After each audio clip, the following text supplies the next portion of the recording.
Hi, it's Carol from Ambrose Aromatics in Ripon, North Yorkshire.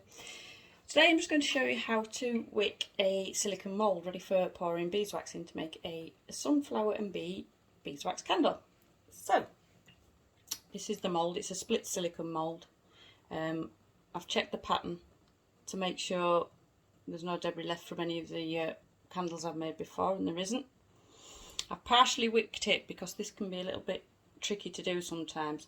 So how I put the wick, there's a hole under this blue tack, and how I put the wick in is with an old cake tester, or I use a wick pin. You can get needle mould wick threaders, but I can't get to grips with those, so I just push it through, secure it with blue tack so the hole's covered so there's no leakage when pouring the beeswax. And then with this top bit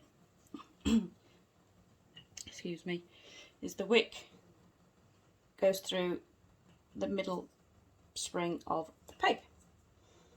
So I'll put that through there, just like that. And I also put some blue tack on the peg to keep the wick extra secure, because if I left it like that and poured the beeswax in, the wick would just get dragged down by the beeswax. So I'll just lightly secure it because I've just got to do a few other bits first. So as you can see, I've done that, but the mould is still split, and that will cause leakage. So simply what we do with that is I put 3 elastic bands on. So I have one down the bottom, one in the middle, and one near the top, and that just secures it to stop leakage. Now I also have 2 wooden dowels, very thin wooden dowels.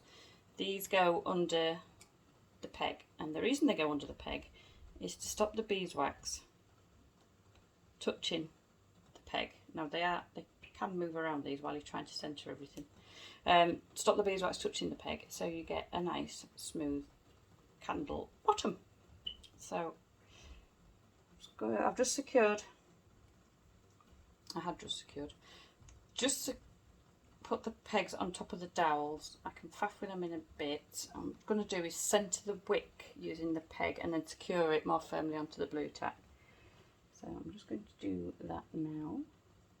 I just fold the blue tack slightly over so the wick doesn't move, and then just find the middle.